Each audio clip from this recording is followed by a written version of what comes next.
नमस्कार साथियों, यदि आप सही मायनों में राजस्थान पुलिस में पीएसआई बनना चाहते हैं और करना चाहते हैं हिंदी की दमदार तैयारी, तो सर्वोत्तम एकेडमी के इस वीडियो को आप अंत तक जरूर देखिएगा। ये वीडियो मात्र 5 मिनट का है और मैं चाहता हूं कि इसे हर विद्यार्थी तक पहुंचाने की जिम्मेदारी आपकी होनी चाहिए। साथियों, अगर बात करें पाठ्यक्रम की, तो हिंदी का सिलेबस बहुत ज्यादा लेंथी नहीं है। आप 200 में से 180 से ज्यादा अंक भी प्राप्त कर सकते हैं। ऐसा मैं दावा नहीं कर रहा, बल्कि आपको यकीन दिलाने जा रहा हूं, क्योंकि पिछले पीएसआई के बैचेज में विद्यार्थियों ने सर्वोत्तम एकेडमी में पढ़कर ऐसा किया है। मैं चाहता हूं कि आप भी ऐसा कर सकते हैं। बहुत इजी है हिंदी को पढ़ना और पढ़ाया जाना। यहां हमारे सर्वोत्तम एकेडमी में हम लोग 14 सितंबर से शाम को 5 से 7 बजे एक नए बैच, एकदम प्रेस बैच पीएसआई के लिए लॉन्च करने वाले हैं, जिसकी फीस में लगभग 7,000 रुपए का छूट रहेगा। मैं ऑफलाइन की बात कर रहा हूं, इसलिए आज ही अपना रजिस्ट्रेशन करवाना सुनिश्चित करें और एकदम प्रेस बैच का भागीदार बने। साथियों, अगर हम बात करें सिलेबस की, तो हमारे सिलेबस में लगभग 23 बड़े बड़े टॉपिक्स है और इन 23 टॉपिक्स को हम 3-3 घंटे यहां रोजाना पढ़ाते हुए, आप ये समझ लीजिएगा, लगभग 180 घंटे का ये सिलेबस है। और आप घर बैठकर इसको पढ़े तो 180 घंटे घर पर बैठकर पढ़ने की आवश्यकता है। आसानी से आप हिंदी को अच्छी तरह से अच्छे मार्क्स प्राप्त कर सकते हैं, ऐसा मेरा मानना है। जहां बात करते हैं वर्ण विचार, तो वर्ण विचार के अंतर्गत आपको पता स्वर आते हैं, व्यंजन आते हैं, उच्चारण स्थान आते हैं, रेप वर्ण क्या होते हैं, व्यंजन द्वित्व क्या होते हैं, व्यंजन गुच्छ क्या होते हैं। बहुत इजी तरीके से हम लोग आपको पढ़ाएंगे। और अगर आप जानना चाहते हैं कि सर्वोत्तम एकेडमी में कैसे पढ़ाया जाता है, तो सर्वोत्तम एकेडमी के यूट्यूब चैनल पर जाकर आप सर्च कर सकते हैं। जहां बात करते हैं एकार्थी शब्द, अनेकार्थी शब्द, अनेकार्थी शब्दों के अंतर्गत श्लेष अलंकार और यमक अलंकार यदि समझ में आ गया तो अनेकार्थी शब्द आपको 101% समझ में आ जाएंगे। विलोम शब्दों के अंतर्गत एक ही शब्द के एक से अधिक विलोम शब्द हो सकते हैं, जैसे राजा का विलोम रानी भी है, रंक भी है, प्रजा भी है। वैसे उत्तर का विलोम दक्षिण भी है, पूर्व भी है और प्रश्न भी है। तो एक ही शब्द के एक से अधिक विलोम शब्द आ जाए तो कैसे हल करें, इस पर भी हम चर्चा करेंगे सेमिनार के अंदर। युग्म शब्द, जिसको समश्रुत शब्द भी कहते हैं। जहां बात करते हैं पर्यायवाची शब्द, वैसे तो बहुत व्यापक और विस्तृत है, लेकिन मैं आपको कुछ ऐसे ट्रिक्स पढ़ाऊंगा जिसके माध्यम से आपको पर्यायवाची शब्दों में कोई असुविधा नहीं होगी। और युग्म शब्द समूह के लिए एक शब्द जिसको आप वन वर्ड कहकर संबोधित करते हैं। साथियों, ये जो टॉपिक है, ये टॉपिक ऐसा है जिसमें आप अपने प्रतिद्वंदियों से लगभग 10 नंबर ज्यादा प्राप्त कर सकते हैं, लेकिन इसके लिए आपको गहनतम अध्ययन करना होगा। 3 महत्वपूर्ण किताबें मैं सजेस्ट करूंगा, वीडियो के अंत में आप जरूर उनको पढ़िएगा और उनमें दिए गए जितने भी शब्द उनका तुलनात्मक अध्ययन करें और जो परीक्षा में आए हुए हैं उनको बार बार रिपीट करके याद करें। आराम से इनमें आप 10 नंबर अपने प्रतिद्वंदियों से ज्यादा प्राप्त कर सकते हैं।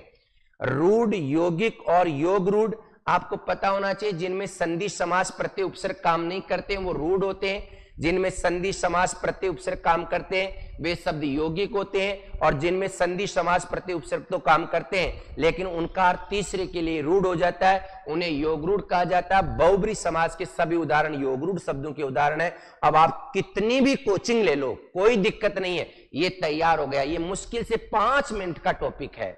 इसी प्रकार तत्सम, तद्भव, देशज, विदेशी, शंकर, अर्ध तत्सम शब्द आपने कई बार इनको पढ़ा होगा, लेकिन बार बार आप भूल जाते हैं।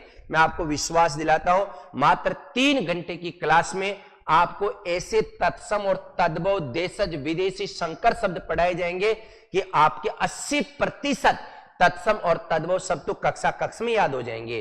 प्रश्न उठता, बताइए आप, वैसे प्रारंभ होने वाले शब्द तत्सम होते हैं, वैसे प्रारंभ होने वाले शब्द तद्भव होते हैं, ये से प्रारंभ होने वाले तत्सम होते हैं, जैसे प्रारंभ होने वाले तद्भव होते हैं। अनुस्वार का प्रयोग जहां भी होता है तत्सम होता है, रीस्वर का प्रयोग जहां भी होता है तत्सम होता है। आधे अधूरे शब्द होते हैं, सारे के सारे क्या होते हैं, तत्सम होते हैं। बहुत सारी ऐसी डिटेल्स है। हम यूं कह सकते हैं कि लगभग 14-15 स्वनिर्मित ये क्या है, ट्रिक्स है जो मैं आपको कक्षा में पढ़ाऊंगा। बैच 14 सितंबर को प्रारंभ होगा। पीस में ऑफलाइन में 7,000 रुपए का ऑफ रहेगा। जी हां, इसी प्रकार संज्ञा की बात करते हैं। अब आपसे पूछा जाए कोई 5 संज्ञाओं के नाम बताओ, तो आप कहेंगे साहब 5 संज्ञाएं कौन कौन सी है, लेकिन एक लाइन में बता देता हूं। संज्ञा का मतलब होता है नाम, नामों की संख्या बहुत ज्यादा होने के कारण संज्ञा को महानाम भी कहा जाता है। इस संसार में जितने भी नाम है सब संज्ञा है। जैसे ये क्या है, बाल है, ये संज्ञा। ये क्या, सिर, संज्ञा। ये क्या, टी शर्ट, संज्ञा। ये क्या, हाथ, संज्ञा। ये क्या, छाती, संज्ञा। ये क्या, शरीर, संज्ञा। इस संसार में जितने भी नाम है सब संज्ञा कहलाते हैं। संज्ञा के स्थान पर जो प्रयुक्त होते हैं उन्हें सर्वनाम कहा जाता है। प्र, पु, नी, श, ए, खत्म, 6 के 6 सर्वनाम। इसी प्रकार विशेषण की संख्या 4 है। गुणवाचक, संख्यावाचक, परिमाणवाचक और सार्वनामिक। एक उदाहरण से चारों के चारों सर्वनामों को बताया जाएगा। आपको बताया जाएगा कि विशेषण क्या है, प्रविशेषण क्या है, उद्देश्य विशेषण क्या है, विधेय विशेषण क्या है, विशेषण संज्ञा क्या है, पुनरुक्त विशेषण क्या है, विशेषण की अवस्थाएं कितनी, बहुत डिटेल से कम 6 घंटे में कक्षा में यानी 2 दिन में इसको डिटेल से पढ़ाया जाता है। इसी प्रकार क्रिया रचना के आधार पर, प्रयोग के आधार पर सकर्मक, अकर्मक, संयुक्त क्रिया, एक कर्मक, द्विकर्मक क्रिया, नाम धातु क्रिया, सजातीय क्रिया, बहुत सारी ऐसी क्रियाएं, पूर्वकालिक क्रिया, ये भी हम लोग डिटेल से पढ़ेंगे। ऐसे ही साथियों लिंग, वचन, कारक, काल, वाच्य, पक्ष और वृत्ति। दिखने में तो ये छोटे छोटे टॉपिक है, लेकिन इनमें से भी बहुत गजब के प्रश्न पूछे जाते हैं। जैसे लिंग में बात करते हैं मगरमच्छ। जी हां, मगरमच्छ का लिंग भेद होगा तो आप क्या कहेंगे? तो मगरमच्छ का लिंग भेद क्या होगा? कुछ ऐसे शब्द होते हैं जो हमेशा ही पुल्लिंग में होते हैं, तो ये नित्य पुल्लिंग है। अगर इसका स्त्रीलिंग करेंगे तो मादा मगरमच्छ हो जाएगा। ऐसे ही बात करते हैं वचन, भाववाचक संज्ञाएं सदैव एक वचन में प्रयुक्त होती है। जैसे हम बात कर लेते हैं महात्म में, महात्म में भाववाचक संज्ञा एक वचन में आएगी। द्रव्यवाचक संज्ञा जैसे सोना, चांदी, ये भी एक वचन में आएगी। इसी प्रकार अगणनीय संज्ञाएं जो भी होती है वो भी एक वचन में आएगी। लोक, प्राण, आंसू, हस्ताक्षर, दर्शन, अक्षर, चावल, ये सारे के सारे किस में जाएंगे? बहुवचन में। इसी प्रकार कारकों को आपको अंग्रेजी के माध्यम से केवल 8 लाइनों में पूरे के पूरे कारक पढ़ाएंगे। मैं आपको यकीन दिलाता हूं, नहीं विश्वास है तो सर्वोत्तम एकेडमी का टेलीग्राम चैनल अभी आप जुड़ जाइएगा, वहां जाके देख सकते हैं। काल की संख्या 3 है, भूतकाल के 6 उपभेद माने गए, वर्तमान काल के 3 है, भविष्य काल के 3 उपभेद है। इसी प्रकार वाच्य, कृतवाच्य, भाववाच्य और कौन से वाच्य? आपके कर्मवाच्य, भाववाच्य, कृतवाच्य, 3 प्रकार के वाच्य। पक्ष और वृत्तीय स्पेशल पीएसआई में लगाया गया, इसको भी डिटेल से पढ़ाया लिखाया जाएगा। इसी प्रकार समुच्चय बोधक अव्यय कौन से? लेकिन, किंतु, मगर, परंतु, और, अथवा, या, अतः, इसलिए, बल्कि, चूंकि, वरन, यद्यपि, तथापि, आसानी से पढ़ा जा सकता, बहुत इजी है। संबंध बोधक अव्यय नाउन और प्रोनाउन को जोड़ने वाले, के, लिए, के, वास्ते इत्यादि है। क्रिया विशेषण के 4 उपभेद माने गए हैं, जिनमें पहला रीतिवाचक, दूसरा कालवाचक, तीसरा स्थानवाचक और चौथा परिमाणवाचक है। विस्मयादि बोधक में हाय, हो, हये, हो, छी, ये सब आएंगे। निपात ये अव्यय की श्रेणी में आता है, लेकिन मूल रूप से अव्यय है ही नहीं। इसी प्रकार प्रश्न उठता है संधि, समास, प्रत्यय, उपसर्ग को कैसे पढ़ाए जाएंगे? ऐतिहासिक रूप से संधि, समास, प्रत्यय, उपसर्ग को पढ़ाया जाएगा। जैसे हम बात करते हैं जब प्लस ही, हम तो विद्या प्लस आले की संधि पढ़ते हैं, परीक्षा में नहीं आती हो तो जब प्लस ही से क्या बनेगा बताओ? जब भी। ये संधि है, कौन सी संधि है? हिंदी की संधि है। इसी प्रकार हम बात करेंगे सत्यानाश, सत्यानाश, सत्यानाश या सत्याग्रह कर लो, एक ही बात है। सत्याग्रह का संधि विच्छेद क्या होगा? सत्य प्लस आग्रह या सती प्लस आग्रह? बताइएगा कमेंट करके सही आंसर क्या होगा इसका? सती प्लस आग्रह या सत्य प्लस आग्रह, दोनों ही सही है, लेकिन इसमें प्रथम ज्यादा मात्रा में शुद्ध माना जाएगा, क्योंकि सत्य के लिए आग्रह सत्याग्रह होता है। समास 6 है, मैं आपको विश्वास दिलाता हूं, मुझे केवल 3 घंटे का समय दे दीजिएगा, किसी भी किताब के किसी भी प्रश्न को हल कर लेना। अगर समास आपके गलत हो जाए तो देखिएगा। जैसे हम बात करते हैं द्विगु, अब देखो प्रत्येक समास में कितने पद होते हैं? 2 पद होते हैं। द्विगु, द्विव यानी 2 और गु यानी गाय। जिस समास का पहला पद संख्यावाची, दूसरा पद संज्ञावाची होता है वो द्विगु होता है। इसी प्रकार बात करते हैं द्वंद्व समास, नाम से पता चल रहा है द्वय द्वय दोनों पद संख्यावाची इसी के होंगे और दोनों के दोनों पद प्रधान होंगे। मतलब समास का जो नाम है ना, उसी में आपका काम करवा दूंगा, मैं आपको विश्वास दिला रहा हूं।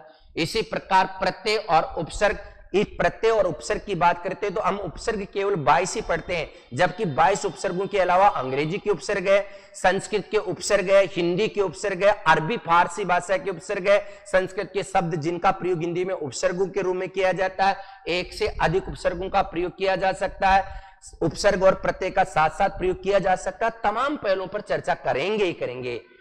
शब्द शुद्धि कब समझ में आएगी? जब आपको संधि, समास, प्रत्यय, लिंग, वचन, कारक, काल, वाच्य, पक्ष, वृत्ति, संज्ञा, सर्वनाम, विशेषण, क्रिया समझ में आ जाएगा तो अपने आप में हो जाएगा। जैसे हम बात करते हैं, एक उदाहरण दे रहा हूं, बहुत सामान्य सा हमने बात की है ऐतिहासिक, तो अब ये तो तभी समझ में आएगा ना, रटने से पार नहीं पड़ेगी। ये होना चाहिए आपका एक शब्द है इतिहास, और इतिहास में जब एक प्रत्यय लगेगा तो ऐतिहासिक नहीं बनेगा, गलत है, बल्कि ई का क्या बन जाता है? ए, और ये शब्द बन जाएगा ऐतिहासिक। तो आप शब्द शुद्धि पढ़ो ही मत हो, ये तो संधि, समास, प्रत्यय, उपसर्ग आने पर स्वतः ही समझ में आ जाएगी। वाक्य के प्रकार, अर्थ के आधार पर 8 प्रकार के, रचना के आधार पर 3 प्रकार के, पदबंध या वाक्यांश के 5 भेद माने गए। ये केवल रीट में चलता है, पीएसआई में भी लगाया गया है। वाक्य शुद्धि वाक्य समझ में आने पर हो जाएगा, और प्रशासनिक शब्दावली आपको अगर अंग्रेजी में जानकारी है तो ठीक है, नहीं है तो किताब के पिछले पेजों में दिए गए महत्वपूर्ण प्रशासनिक शब्दावली को पढ़ लो। मैं आपको विश्वास दिलाता हूं, अगर आप हमारे साथ यहां 2 महीने 3-3 घंटे रहेंगे तो आप ये सोच लीजिएगा कि जीवन में कभी आपको व्याकरण पढ़ने की जरूरत नहीं पड़ेगी, और कक्षा में याद करवाई जाएगा, ये मैं आपको विश्वास दिलाता हूं। और अगर विश्वास नहीं है तो फिर आप टेलीग्राम, यूट्यूब चैनल जो सर्वोत्तम एकेडमी, वहां जाके देखे, विजिट करें और अंत में सर्वोत्तम को ही चुने। साथियों, बात करते हैं कौन कौन सी पुस्तकें, तो 3 पुस्तकें मैं आपको सजेस्ट करना चाहूंगा। एक तो नवीन हिंदी व्याकरण, एक बार मेरे कहने से आप इसको पढ़िएगा, कक्षा 9 से 12 तक चलती है, माध्यमिक शिक्षा बोर्ड की किताब है, मैं बोर्ड की किताब को सजेस्ट कर रहा हूं। एक तो ये, एक मानक सरस्वती, ये केंद्रीय विद्यालय में चलती है, जी हाँ, मानक सरस्वती KVS केंद्रीय विद्यालय में चलती है, कक्षा 9 और 10 के लिए। और एक इन सब का निचोड़, 50 किताबों का निचोड़ करके हमने शुरुआत की है, ये 3य एडिशन आ गया, सर्वोत्तम पब्लिकेशन की पुस्तक है। मेरे कहने से एक बार इसमें देखो, बहुत गजब तरीके से, जो कहीं नहीं है ऐसी संधि, समास, प्रत्यय, उपसर्ग, लिंग, वचन, कारक, काल, पक्ष, वृत्ति, संज्ञा, सर्वनाम, विशेषण, क्रिया, तत्सम, तद्भव के ट्रिक, सब कुछ इस किताब में दे रखे। निकटतम बुक सेलर के पास जाइए और देखिएगा। एक बात और रिपीट करना चाहूंगा, 14 सितंबर, जी हां, 14 सितंबर को हिंदी दिवस है। 14 सितंबर को शाम के मैं बात बताना चाह रहा हूं, शाम को 5 बजे से 7 बजे तक हिंदी व्याकरण का एकदम नया पीएसआई के लिए बैच हम लॉन्च करने वाले हैं, और जिसमें लगभग हम यूं कह सकते हैं 7,000 रुपये की छूट रहेगी। आप ये समझ लीजिएगा, हमारी यहाँ पीएसआई की जितनी भी फीस है उसमें 7,000 रुपये कम करेंगे, तो नाम मात्र जो ऑनलाइन में आप चुकाते हैं इतने पेमेंट में ऑफलाइन आप पढ़ सकते हैं। मैं विश्वास दिलाता हूं कि अगला टॉपर सर्वोत्तम एकेडमी से ही होगा। इस ड्यूरेशन में सर्वोत्तम एकेडमी के ऑनलाइन बैचेज पर भी भारी मात्रा में छूट रहेगी। ग्रेड 1, ग्रेड 2 के बैच भी हम 14 तारीख को ही लॉन्च करने वाले हैं। 14 तारीख को सेमिनार है, कब? सुबह 9 बजे। आप जरूर आइएगा और अपने सपनों को साकार कीजिएगा। बहुत बहुत धन्यवाद। राम राम साहब।